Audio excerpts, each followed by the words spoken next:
I'm going through the comment section, and Daniel Korejak says Truman wanted to buy Greenland in the 40s. If the people of Greenland want to be independent or to join the USA, well, let them. And I'm inclined to agree with that. The point is, it's not about buying or renting out Greenland from Denmark. It's about the principle of self-determination. And this principle has been invoked a great deal of times by the American presidency.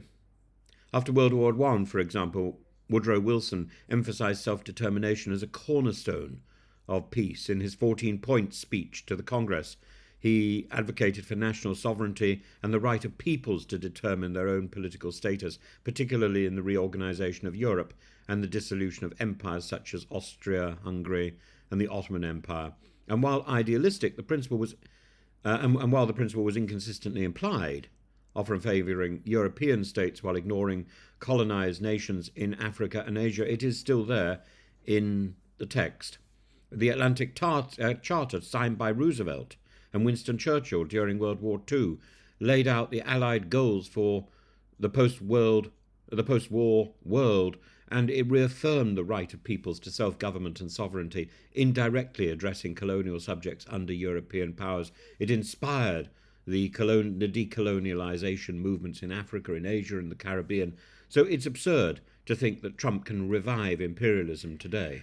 The US became a vocal supporter of self-determination during the Cold War, often opposing colonialization in principle, often opposing this idea of imperialism. And they advocated for the independence of countries such as India in 1947, African nations emerging from European colonial rule. They supported the creation of the United Nations Charter in 1945, which enshrined self-determination as a core principle in Article 1, Section 2, and Article 55. And Trump is questioning that in principle.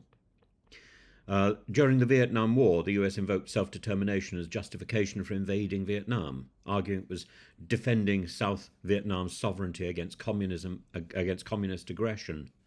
And critics pointed out that the US violated self-determination by supporting unpopular regimes in South Vietnam. And since then, the US has endorsed self-determination, the breakup of the Soviet Union and Yugoslavia, and supported the independence of Baltic states like Estonia, Latvia, Lithuania, advocated for sovereignty and autonomy in Kosovo during the conflict in the Balkans in 1999. So what Trump is advocating at the moment, buying Greenland or taking Greenland by force, is a topsy-turvy world that has no basis in the post-war consensus. The US has repeatedly cited the principle of sovereignty and self-determination to condemn Russia's annexation, for example, of Crimea, and to support Ukraine's territorial integrity. The US highlights self-determination in the context of Taiwan's autonomy and the erosion of freedoms in Hong Kong under Chinese governance. What Trump has done in just a few brief moments at Mar-a-Lago has overturned the moral integrity of the US in a twinkling. It doesn't matter whether Trump now acts with force to take Greenland, to take the Panama Canal, to take Canada, or to change the name of the Gulf of Mexico.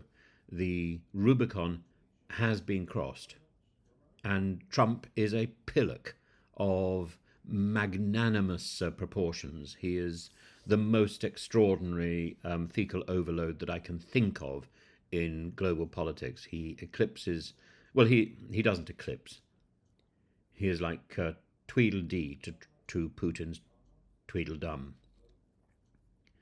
And that is a shocking state. It's he may not have acted on it, but he has destroyed in one stupid linguistic misstep.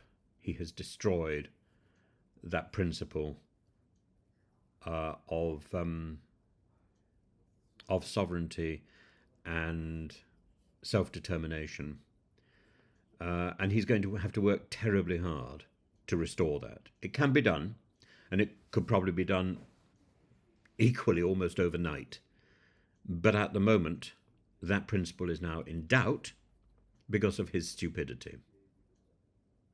And he has done significant harm, significant moral harm. I mean, I don't for 1 minute think that the physical harm that he has done is anything like the physical harm done by President Putin from the Smeg fridge. But the moral harm is similar. It's similar. And it is heinous.